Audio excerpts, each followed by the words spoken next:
할렐루야. 네, 오늘 예배에 나오신 여러분들 진심으로 환영하고 축복합니다. 오늘도 주님의 평화와 기쁨이 여러분 심령 가득히 임하기를 간절히 바랍니다. 우리 좌우의 분들과 이렇게 한번 인사하시죠. 우리가 노래할 이유가 있습니다. 시작. 우리가 노래할 이유가 있습니다. 우리가 노래할 이유가 뭘까? 오늘 설교 제목인데 우리가 노래할 이유가 뭘까? 함께 생각하면서 말씀에 집중하면 좋겠습니다. 우리는 요한계시록 하면 어떤 느낌이 듭니까? 함부로 잘 열어서는 안 되는 책. 붉은 용이 7마리가 나오고 어떤 괴물이 나오고 이런 것들로 가득 찬, 그래서 아주 난해한 이런 것들. 물론 그 상징을 이야기하기 때문에 그가 하나하나를 어떤 주석이나 어떤 도움을 받지 않으면 우리가 함부로 풀기는 어려워요. 그런데 어찌보면 요한계시록의 내용은 아주 간단합니다. 아주 간단해. 하나의 러브 스토리다를 생각하시면 됩니다. 사랑의 이야기다. 예수님이 그의 신부된 성도와 교회를 얼마나 사랑하시는지 우리에게 보여준 러브 스토리가 바로 요한계시록이다. 이렇게 여러분이 생각하시면 됩니다. 예수님이 그 주인공입니다. 신랑이신 예수님은 신부된 교회와 성도를 너무너무 뜨겁게 사랑하십니다. 그래서 우리가 남편과 아내가 서로 사랑하는 이런 모습들은 바로 성도가 주님을 사랑하고 주님이 성도와 교회를 사랑하는 모습을 우리에게 늘 생각나게 해주는 것입니다. 예수님이 사랑하는 자들을 위해서 모든 것을 포기하고 결국 십자가에 죽으시죠. 하늘의 보좌를 버리고 이 땅을 찾아오십니다. 그리고 우리를 위해서 십자가에서 우리 대신 죽으십니다. 사랑하는 연인을 위해서 대신 죽는 남자는 그렇게 많지 않습니다. 저에게 물어봐도 그거는 심각한 고민입니다. 그거는. 내가 아내를 위해 대신 죽어줄 수 있을까? 그 참 쉽지 않습니다. 근데 예수님은 사랑하는 신부된 우리를 위해서 신랑 되신 그분이 대신 생명을 주셨습니다. 이제 예수님은 천국에서 신부를 그 아름다운 장소로 데리고 가려고 준비하고 계십니다. 신부를 위해서 장소를 줍니다. 요한복음에 보면 내가 너희를 위해서 가는데 가서 그 나라를 준비하면 다시 와서 너희를 내게로 이끌겠다. 주님 말씀하십니다. 그래서 계시록은 신부를 데려가기 위해서 신랑이 다시 오고 계심을 우리에게 말씀해 주는 책이 바로 계시록입니다. 자, 그리고 이제 이 땅에 사는 신부들은 어떻습니까? 결혼식 날을 준비하는 거예요. 그걸 이제 19장에 보면 계시록 19장에 공중에서 어린 양의 혼인잔치가 열리는데 그 잔치에 참여하기 위해서 신부는 자신을 정결케 하고 늘 깨어서 준비하는 것입니다. 그래서 신랑에게 자신의 사랑을 증명해야 돼. 그리고 그 신부는 남편을 향한 열정적인 사랑을 잊어버리면 안 됩니다. 사랑이 시들어서는 안 돼요. 그리고 또 신랑이 빨리 안 온다고 다른 남자한테도 눈을 돌리면 안 돼. 그래서 오직 실의 신랑 대신 예수님만을 바라보고 그분만을 의지하는 신부가 돼야 돼. 그런데 이 신랑과 신부의 결혼을 반대하는 세력이 있어요. 그게 뭐예요? 사탄과 마귀라는 것입니다. 사단은 신부를 유혹해서 신랑을 배신하게 만들려고 합니다. 사단은 보기 좋게 결국은 교회, 곧 신부된 교회를 유혹하다가 보기 좋게 실패하지만 그 사단의 졸개들을 통해서 신부를 괴롭히고 신부를 없애려고 합니다. 근데 신부는 결코 그 위협에 굴복당해서는 안 됩니다. 끝까지 신랑이신 예수님을 사랑하고 신부는 충성해야 되는 것입니다. 그래서 요한계시록은 결국 신랑과 신부의 사랑이 승리하는 것을 우리에게 마지막에 보여줍니다. 신랑이 드디어 돌아와서 신부를 데리고 이제 천국으로 데리고 갑니다. 신부는 사단과 악마를 물리치고 그 과정 속에서 자신을 정결함으로 준비합니다. 하나님께서 마침내 사단을 저 무저병 속에 완전히 넣어서 굴복시키십니다. 그리고 끝까지 신랑이신 예수님을 사랑하고 충성한 신부는 결국 그 영원한 천국에 참여하게 되는 것입니다. 그것이 바로 새 하늘과 새 땅에서 신랑과 신부는 영원한 행복을 누리게 되는 것입니다. 요한계시록에서 가장 인상적인 말씀은 요한계시록 1장 3절 말씀이죠. 우리가 너무 잘 아는 말씀이지만 이 예언의 말씀을 읽는 자와 듣는 자와 그 가운데 기록한 것을 지키는 자는 복이 있나니 때가 가까움이라. 이 계시록의 말씀을 읽고 듣고 그리고 그 말씀을 지키는 자는 가장 복이 있다. 왜? 신랑 되신 주님의 재림이 가까워졌기 때문이다. 오늘 우리가 읽은 요한계시록 21장 이 부분은 계시록에서도 가장 중요한 부분입니다. 가장 결론적인 말씀이에요. 신부인 성도들이 신랑이신 예수님의 안내를 받아서 이제 어디로 가서 우리가 살게 될 것인가를 우리에게 보여줍니다. 천국은 어떤 곳일까? 우리는 이런 질문을 하지 않습니까? 우리 나름대로 어떤 주관적인 생각이나 선입견을 가지고 있습니다. 우리가 어릴 때 누군가로도 들었던 아니면 부흥에 참석해서 어떤 강사님이 들었던 어떤 천국에 대한 생각이 있어요. 그래서 내가 본 천국 이런 책들도 시중에는 많이 있습니다. 물론 그게 전혀 틀렸다고 말할 수는 없지만 굉장히 주관적일 수 있습니다. 주관적이었어요. 그래서 그것을 참고는 할 수 있지만 그것을 맹종해서는 안 됩니다. 절대시해서도 안 됩니다. 우리는 한 번도 천국에 가보지 않았기 때문에 우리는 그저 추측할 뿐이고 확실한 것은 정확히 알지 못합니다. 다만 오늘 요한계시록을 기록한 사도 요한이 환상 중에 직접 천국을 보았고 그가 기록한 것이기 때문에 우리는 성경이 가장 정확하다는 것을 압니다. 오늘 21장 1절 말씀 한번 다시 읽어볼까요? 21장 1절입니다. 시작. 또 내가 새 하늘과 새 땅을 보니 바다도 다시 있지 않더라. 아멘. 내가 새 하늘과 새 땅을 보았다는 거예요. 사도 요한은 보았어요, 직접. 그리고 처음 하늘과 처음 땅은 없어졌다. 이 처음 하늘, 처음 땅은 하나님이 처음 온 우주를 만드셨는데 인간이 범죄함으로 더럽혀진 저주받은 처음 하늘과 처음 땅은 다 사라졌고 전혀 우리가 한 번도 경험해보지 못한 새 하늘과 새 땅을 보게 되었다는 거예요. 거기에 바다도 다시 있지 않더라. 이 바다라는 것은 어둠의 세력이 근거지입니다. 사단이 나오고 죽은 자들이 나오고 거기 더러운 용들이 나오는 것이 바다인데 그 바다도 이제는 다시 있지 않아요. 필요가 없어요. 천국에는 그런 게 없어요. 그래서 우리는 성경 속에서 천국을 가장 잘 이해할 수 있지만 가장 분명한 것은 여러분이 천국에 가보시면 또 마지막 천국에 가셔서 주님의 얼굴을 뵈면은 가장 잘 알 수 있겠죠. 그래서 천국을 이해할 수 있도록 몇 가지 말로 우리가 이렇게 설명을 드린다면 먼저 천국에 없는 것들을 한번 여러분 생각해 봅시다. 천국에는 뭐가 없을까요? 갑자기 어려워요? 한마디씩만 얘기해 보세요. 천국에 뭐가 없어요? 네? 눈물이 없죠. 오늘 읽었잖아요. 사망도 없고 슬픔도 없고 아픈 것도 없고 또 밤도 없어요. 저주도 없어요. 죄가 없어요. 강도도 없어요. 천국에는 없는 게 너무나 많아요. 염려와 근심도 많아요.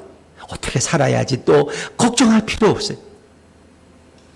천국에 그럼 있는 것들을 하면 천국엔 뭐가 있을까? 우리 예수님이 계시겠지. 아름다운 도성이 있고 우리를 위해 준비하신 아름다운 집이 있겠고 거기에 기쁨과 행복이 있겠죠. 사랑하는 예수님이 계시니까 뭐 불편한 게 있겠어요. 그리고 수정같이 맑은 생명수 샘물이 늘 강처럼 흐르고 있어요. 그 강 좌우에는 생명나무가 있고 12달 매달 새로운 열매를 맺고 그 생명나무 잎사귀는 모든 것을 치료하지 못할 게 없어요. 그리고 우리는 거기서 영원한 영생의 축복을 누리게 된다는 것입니다. 이게 바로 천국이에요. 거기는 죽음이 없어요. 슬픔이 없어요. 죄도 없고 유혹도 없어요. 카드 결제할 걱정도 없어요. 카드 쓸 일이 없으니까 먹을 거 걱정할 것도 없어요. 천국에서는 먹을 필요가 없어요. 안 먹어도 늘 신령한 생명수를 마시기 때문에 배부르고 너무 행복해. 그렇죠. 누구를 그리워할 것도 없어. 왜? 신랑 되신 예수님이 우리 곁에 늘 계시는데 뭐가 거기 불안하고 뭐가 외롭겠어. 며칠 전 광주에서 아파트를 이제 새로 지려고 건물을 철거하다가 이 매몰사고, 붕괴사고가 일어난 거 우리 너무나 잘 압니다. 9명이 사망하고 8명이 중상을 입은 사고인데, 정말 그런 걸 이렇게 보면서 느끼는 게 생과 사, 살아있는 것과 죽은 것은 성경의 말씀처럼 걸음 한 보 차이다. 걸음 한 보 30cm 밖에 안 돼. 길어야 45cm고. 그 차이야. 정말 사람이 이렇게 내일을 알 수 없구나 하는 생각이 듭니다. 이렇게 TV에 나오는 영상을 이렇게 보니까 버스가 정류장에 정차하는 순간에 그 5층짜리 건물이 이제 매몰돼서 그게 부서지잖아요. 그게 이제 그 버스를 뒤엎었는데 산더미 같은 건물 잔해가 버스를 덮치는데 그 놀랍게도 버스 앞에 탄 아버지는 살고 버스 뒷좌석에 앉은 또 아들은 유명을 달리했어요. 한 버스에서도 앞좌석과 뒷좌석이 그렇게 그래.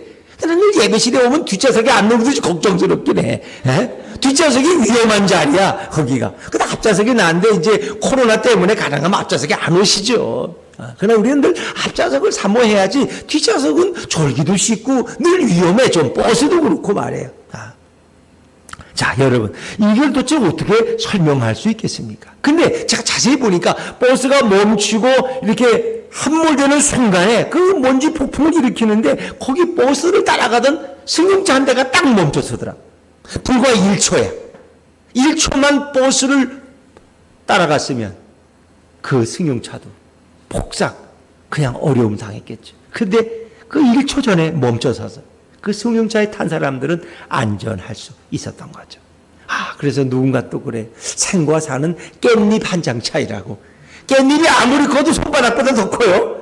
그거라는 거예요. 내일 일을 우리는 모른다. 그래서 우리 생명은 하나님께 맡겨진 거예요. 여러분, 안타까운 사연을 보니까 아들 생일이 오늘인데 엄마가 직장에 다니기 때문에 오늘 생일을 아침에 못 해주고 오늘 일찍 퇴근해서 시장 가다가 아들 저녁생 차려주려고 그래서 그날따라 좀 일찍 퇴근해서 시장 들려가지고 물건 사서 그리고 평소에는 안 타는 버스를 타고 오다가 그만 두 정거장을 앞에 두고 그렇게 함몰돼서 세상을 떠난 어머니의 이야기는 너무 마음이 아프더라고요. 그럼 이것이 우리 인생이다. 저는 그런 얘기를 들으면서 보면서 천국이 없다면 그런 따뜻한 어머니의 마음은 어디서 보상받을 수 있을까? 어디서 위로받을 수 있을까? 아들 생일 짜장면이나 하나 시켜 먹고 말지 뭐 이러면 뭐 시장 갈 것도 없고 버스 탈 것도 없어요. 평소처럼 그냥 걸어오면 돼. 근데 그날따라 일찍 가서 준비해 주려고 평소에 안 타는 버스를 탔다가 그 어려움을 당했어요. 천국이 없다면 어떻게 하면 좋아요? 천국이 있기 때문에 너무나 다행이지 않겠습니까? 그분이 믿는 분인지 안 믿는지 모르지만 그가 만약 예수를 믿는 분이라면 천국에서 영원한 위로와 보상을 받지 않겠습니까? 만약 천국이 없다면 세월호 300명의 그 바닷속에 수장된 그 아이들의 그 죽음을 어디서 보상받을 수 있겠습니까? 저는 천국이 반드시 있고 반드시 있어야 되고 반드시 실제한다고 믿습니다. 네, 창세기 1장부터 요한계시록 마지막 장까지 천국에 대한 얘기로 성경은 가득 차 있습니다. 성경은 처음부터 마지막까지 모든 역사의 기록과 그 모든 예언을 담아놓은 책인데 그것은 바로 사실의 책이고 진실의 책이라는 거예요. 자, 우리 오늘 5절 말씀 오늘 본문인데 한번 읽어볼까요? 5절입니다. 시작. 보좌에 앉으시니가 이르시되 보라 내가 만물을 새롭게 하노라 하시고 또 이르시되 이 말은 신실하고 참되니 기록하라 하시고 이 말. 이 주님의 말씀은 하나님의 말씀은 너무너무 신실하고 참된 말씀이에요. 그래서 그 말씀은 다 기록해야 되겠고 그 말씀은 1.1획도 틀림이 없다는 거예요. 성경은 천국에 대해서 창세기부터 무수히 말씀하고 있고 결국 예수님을 통해서 우리는 그분의 안내로 천국에 들어가는 특권을 얻게 되는 거예요. 또 오늘 6절 말씀을 이어서 읽어볼까요? 6절입니다. 시작. 또 내게 말씀하시되 이루었도다. 나는 알파와 오메가요 처음과 마지막이라. 내가 생명수 샘물을 목마른 자에게 값없이 주리니. 아멘. 보좌에 앉으신 하나님께서 말씀하시는데 예수님도 자신을 알파와 오메가라고 했지만 하나님도 알파와 오메가라고 말. 왜? 그분 같은 분들이니까. 알파라는 것은 모든 역사의 근원, 역사의 출발이 바로 우리 하나님. 그리고 모든 역사의 완성, 오메가, 마지막. 그 모든 역사의 완성도 예수님의 손에, 하나님의 손에 있다는 것입니다. 결국 우리를 영원한 천국으로 인도하셔서 거기서 영생의 복을 누리게 하실 분이 우리 주님이시고 하나님이십니다. 그래서 오늘 성경은 1절에 내가 새하늘과 새 땅을 보았다. 새하늘과 새 땅이라는 말을 한자로 말하면 뭐예요? 신천신지. 신천. 새로운 하늘과 새로운 땅. 근데 그걸 또 줄여서 말하면 또 뭐예요? 신천지야, 신천지. 그래서 아주 기분 나빠, 그냥. 왜 신천지가 그 좋은 이름을 갖다 자기들 이름을 땄는지 몰라. 근데 그 신천지 이름은 성경에 나오는 이름이고 가장 좋은 이름인데 그들이 그 이름을 다 더럽혀 놨어요. 그래서 우리는 신천지라고 안 부르고 신천신지 혹은 새하늘과 새 땅이라고 부르고, 그 땅은 하나님이 우리를 위해서 준비한 완전히 새로운 역사예요. 새로운 나라입니다. 그래서 오늘 2절에 뭐라고 써 있어요? 2절 한번 읽어볼까요? 2절입니다. 시작. 또 내가 보매 거룩한 성 새 예루살렘이 하나님께로부터 하늘에서 내려오니 그 준비한 것이 신부가 남편을 위하여 단장한 것 같더라. 그 거룩한 성 새 예루살렘이 하나님께로부터 하늘에서 내려왔는데 이게 바로 우리가 거할 영원한 천국의 토성이다 하는 것입니다. 그리고 주님께서는 뭐라 그랬어요? 내가 만물을 새롭게 하노라. 하나님이 새롭게 우리를 위해 준비한 그 영원한 도성 새하늘과 새 땅을 성경은 우리에게 설명해 주고 있는 것입니다. 새하늘과 새 땅. 근데 신부가 그 준비한 것이 신부가 신랑을 위하여 단장한 것 같더라. 여러분, 그 거룩한 도성은 얼마나 주님이 잘 준비하신, 마치 표현이 신부가 신랑을 위해 단장한 것. 제가 어릴 때 이렇게 보면 친척 가운데도 이렇게 결혼식을 앞에 두고 직접 결혼식 준비하는, 예전에는 결혼식 준비할 때 어떻게 했어요? 자기 직접 손으로 많이 지었어요. 그래서 이불도 직접 결혼을 할 처녀가 이제 그리고 어머니가 같이, 그리고 신랑의 옷도 직접 바느질로 져서 손을 타다가 끌어다가 이렇게 했다는 거예요. 근데 그 신부가 대충 하겠어요? 안 그러죠. 얼마나 신랑이 입을 옷인데, 신랑이 덮을 이불인데 얼마나 정성을 다하겠어요. 마치 그처럼 신부가 신랑을 위하여 준비한, 단장한 것처럼 그렇게 주님이 우리를 위해서 세심하게 천국을 준비하셨다는 것입니다. 그래서 우리는 그 나라에서 신랑 되신 주님과 함께 보좌에 앉으신 하나님과 어린 양 예수와 함께 거기서 영원히 사는 축복을 누리게 된다고 성경은 말씀합니다. 자, 우리가 천국에 가서 경험할 그 나라는 도대체 어떤 나라일까? 한 몇 가지만 좀 소개하려고 그래요. 먼저 그 천국은 하나님의 임재로 충만한 곳입니다. 한번 따라해보세요. 천국은 하나님의 임재가 충만한 곳이다. 그렇습니다. 우리는 예수님과 너무 가까이서 친밀감을 가지고 살아갈 것입니다. 이 땅에서도 우리가 하나님의 임재를 경험하죠. 찬양 가운데, 예배 가운데 주님이 나와 함께 하시는구나. 우리는 이걸 하나님의 임재를 경험한다 그럽니다. 근데 그것은 매우 부분적인 것입니다. 우리가 늘 24시간을 늘 예수님과 동행한다고 하지만 우린 그러지 못할 때도 많아요. 딴 생각하다 보면 예수님은 어디 갔는지 보니까 10시간 동안 한 번도 예수님을 생각해 본 적이 없어. 그냥 왜? 돈 버느라고 바빠서, 또 뭐 어디가 뭐 하느라고 바빠서. 근데 천국에서는 그렇지 않다는 것입니다. 그래서 이 땅이라는 것은 어찌 보면 하나님을 임재를 경험하지만 그것은 매우 부분적인 거예요. 그러나 천국에서는 너무나 분명하고 너무나 확실한 주님의 임재를 경험하며 산다. 너무너무 친밀하게. 여러분, 이렇게 결혼한 부부들 계시잖아요. 연애할 때 잠깐 만나고 헤어지면 아쉬워요, 시원해요? 아쉽죠. 아쉽지 않아요? 네? 네, 아쉬웠죠. 그래서 빨리 언제 결혼하나.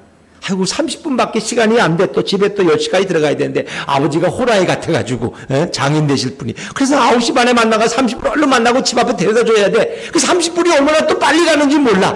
너무 아쉬워. 빨리 결혼해야 되는데 아직 준비가 안 돼가지고 결혼도 못하고. 이 너무 안타까운 거야. 우리 소민이 형제의 마음이 그렇지 않겠어요? 그래서 결혼만 하면 너무 좋은 거야. 그래서 잠깐 만나다가 결혼하니까 대박 좋죠. 형제 안 그래요? 네. 그래서 물론 인생을 살다 보니까 뭐 이렇게 또 마음이 상할 때도 있고 그러니까 그렇지만 일반적으로 말하면 저는 지금 나이가 60이 넘어도 우리 아내하고 있는 게 얼마나 좋은데 어디 연애할 때 비교하겠어? 안 그래요? 카페 나가서 안 들어오면 언제나 들어오나 하고 밥 해놓고 기다리고 그냥 청소해놓고 기다리고 그래. 이게 정상이야. 그러니까 연애할 때 좋았다. 그건 비정상이에요, 여러분은. 지금 같이 있는 게 훨씬 좋은 거야, 지금. 그렇죠? 김영일 쌤 그렇게 생각하죠? 그럼. 이제 아이들을 너무 사랑하다 보니까 남편에 대한 사랑이 좀 식은 거지. 이제 그거는 회복하셔야 돼. 근데 천국에서는 늘 예수 이름을 가까이 본다는 거예요. 얼마나 좋아요. 자, 우리 3절 말씀. 3절입니다. 3절 같이 읽죠. 시작. 내가 들으니 보좌에서 큰 음성이 나서 이르되 보라 하나님의 장막이 사람들과 함께 있음에 하나님이 그들과 함께 계시리니 그들은 하나님의 백성이 되고 하나님은 친히 그들과 함께 계셔서. 이건 하나님이 그 백성과 늘 함께 있는, 함께라는 말이 3번이나 반복되는 거예요. 하나님이 친히 그들과 함께 계신다. 그들은 하나님의 백성이 되고 하나님은 친히 그들과 함께 계셔서 하나님이 가장 가까이 예수님이 바로 내 곁에 계시는 걸 한번 상상해 보세요. 그 떨리는 순간을 여러분 한번 생각해 보세요. 그래서 우리는 그 땅에서 주님과 가장 좋은 친밀감을 가지고 살아갈 수 있다는 거예요. 친밀감. 우리가 계시록 22장에 보면 그와 비슷한 보언하는 말씀인데 22장 3절과 4절 말씀을 한번 읽어볼까요? 여러분 책 있죠? 성경책 22장 3절 4절 건너뛰어서 한번 읽어볼까요? 같은 얘기인데 시작.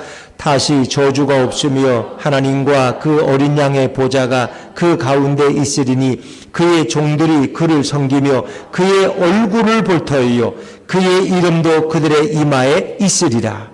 그의 얼굴을, 누구의 얼굴을? 우리 예수님의 얼굴을 가까이서 뵀다는 거야. 그리고 우리 이마에 예수님의 이름이 새겨져 있다는 거예요. 왜? 우리는 예수님을 통해서 구원받았기 때문에. 그 예수님과 아주 친밀함을 성경은 우리에게 말씀해 주고 있는 것입니다. 고린도전서 13장 12절에 보니까 제가 읽어드릴게요. 우리가 지금은 거울로 보는 것 같이 희미하나 그때에는 얼굴과 얼굴을 대하여 볼 것이요. 페이스 투 페이스. 얼굴과 얼굴을 맞대고. 지금은 내가 부분적으로 아나 그때는 주께서 나를 아신 것 같이 내가 온전히 알리라 그분을. 그러니까 얼굴과 얼굴을 맞대고. 그래서 고대 시대에 나오는 건 우리가 지금은 예수님의 임재 가운데 살지만 아직은 부분적으로 살고 희미해요. 그런데 천국에서는 완전히 하게 됩니다. 여러분 구약에서부터 우리 하나님의 임재를 표현하는 많은 상징적인 표현들이 있어요. 광야에서 무슨 기둥과 무슨 기둥으로? 구름 기둥과 불 기둥으로. 그 하나님의 임재의 상징. 하나님이 그 백성과 늘 함께 하신다는 거. 그리고 법궤를 앞세우고 가잖아요. 그게 하나님의 임재의 상징이에요. 법궤는 지성소에 모셔두는 거예요.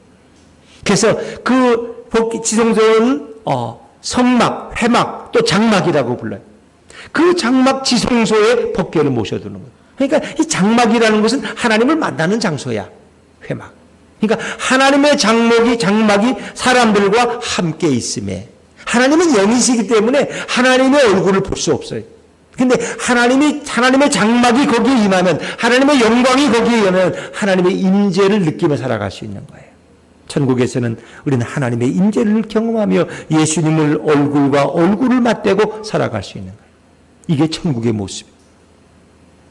이제는 하나님의 거처가 성도 가운데 영원히 계신다. 말씀이 육신이 되어 우리 가운데 거하시네. 그 말은 천막을 치다, 장막을 치다 그런 말씀. 하나님이 인간의 몸을 입고 오셔서 이 땅에 장막을 치 육신의 몸을 입으시고 우리와 함께 계시던 것처럼 천국에서도 하나님의 장막이 우리 가운데 함께 계셔서 우리는 늘 그분의 영광을 목도하며 예수님을 얼굴과 얼굴을 맞대고 살아간다는 거예요. 그래서 천국에는 밤이 없어요.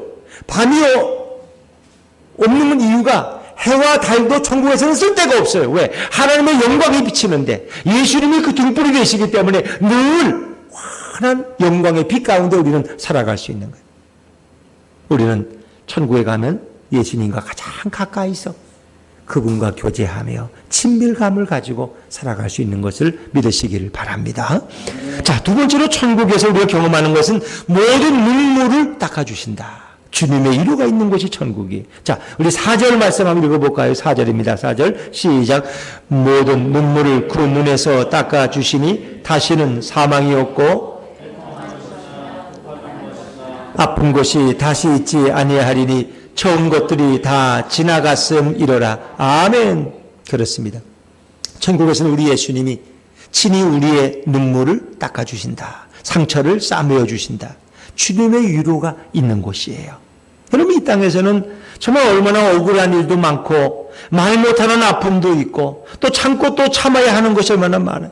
또 때로는 입이 있어도 벙어리처럼 말 못하고 살아야 하는 것, 그런 일이 많지 않습니까?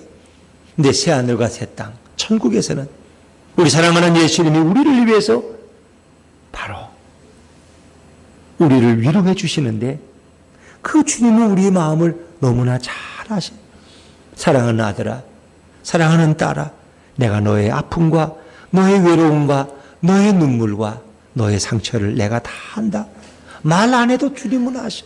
이 땅의 부부들은 남편이 아내를 너무 잘해줘도 만족이 없어. 늘 우리는 만족이 없어.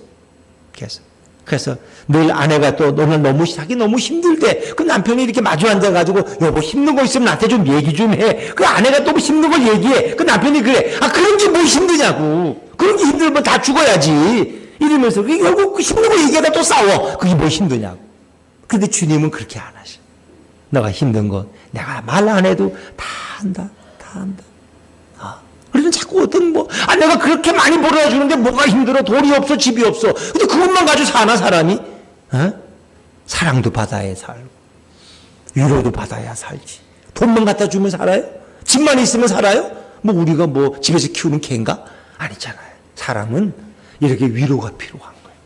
또 외로우면 안 돼. 따뜻한 말로 격려해주고 위로해주는 분들이 있어요. 근데 그게 아무리 남편과 아내가 잘해도 그게 온전할 수가 없어요. 우리 예수님은 우리 마음 중심을 다 하셔. 주님의 위로가 있을 때 우리는 천국에서 영원한 행복을 누리게 될 줄로 믿습니다.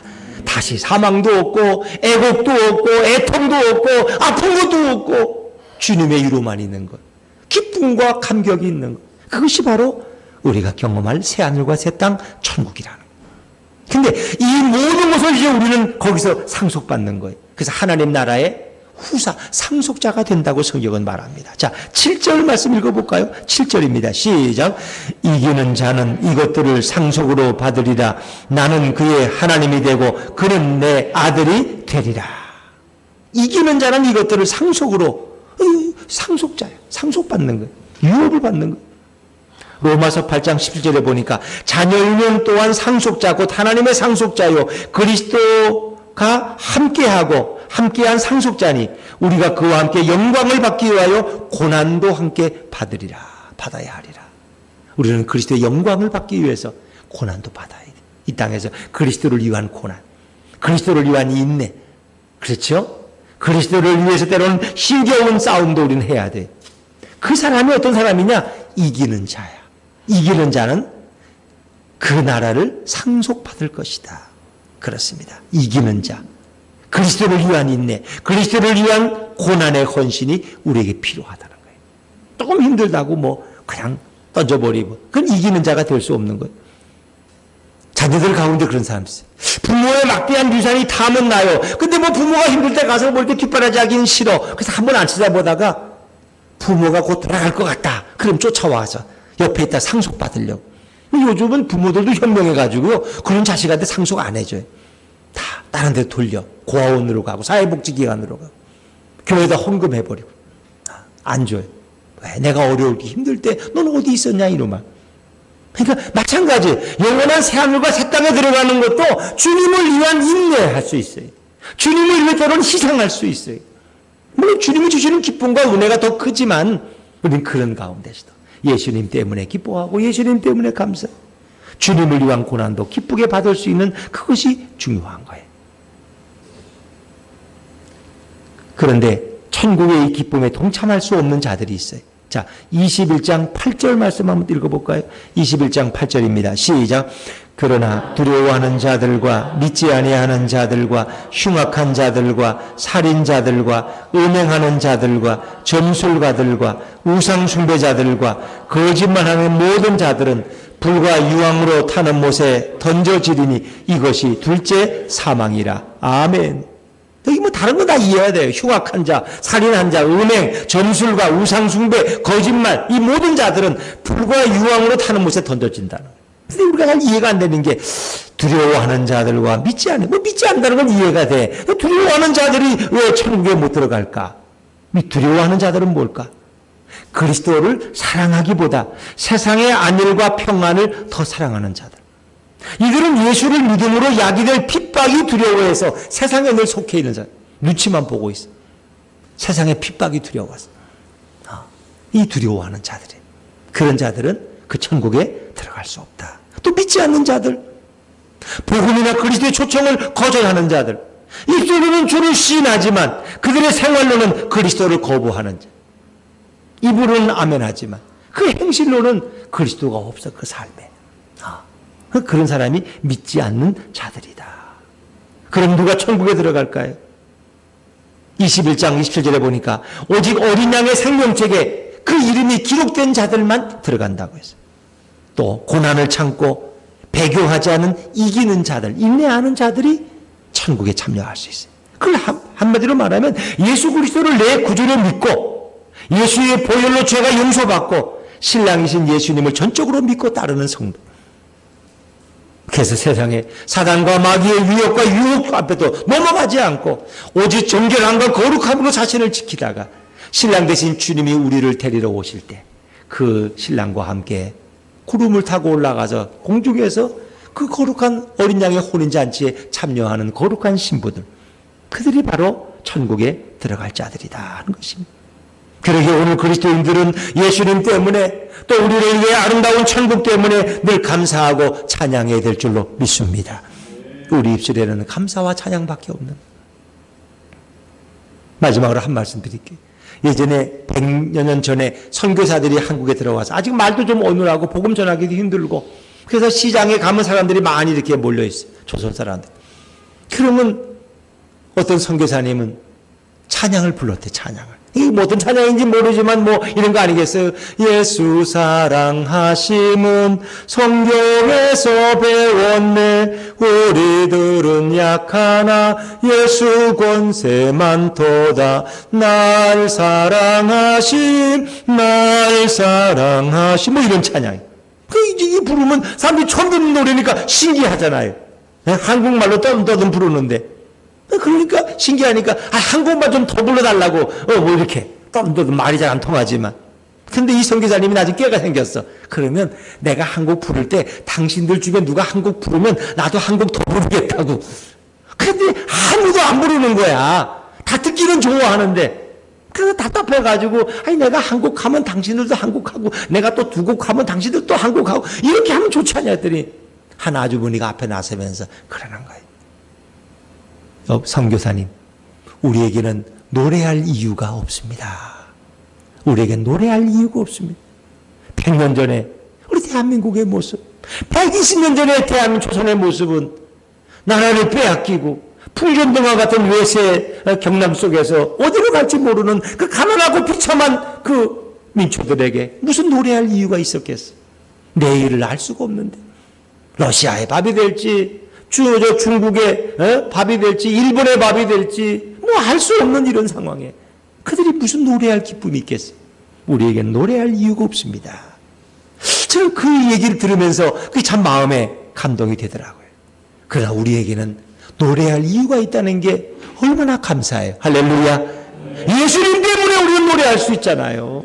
세상에 다른 것이 없어도 나를 사랑하시고 나를 위해 십자가에 죽으셨다가 부활하신 내게 영원한 생명을 주시고 우리를 영원한 천국으로 인도하신 예수님 때문에 나는 노래할 이유가 있어. 나는 감사할 이유가 있고 기뻐할 이유가 있어. 장차 우리가 들어갈 그 아름다운 새하늘과 새 땅을 생각하니까 너무 좋은 거야. 이 땅에서는 내가 좋은 집에 못 살아도 그 영원한 천국에 가서 주님과 함께 있을 걸 생각하니까 너무 좋은 거야. 너무 좋아. 그렇습니다. 우리는 기쁨으로 살아갈 이유가 있고 감사함으로 노래하며 살아갈 이유가 있습니다. 오늘 이 땅을 우리 예수님 때문에, 우리를 위해 준비된 새하늘과 새 땅, 그 아름다운 나라 때문에, 주님의 이로 때문에 오늘도 감사하며 찬양하며 살아가는 우리 예수분교회 성도님들 다 되시기를 주 이름으로 축원합니다.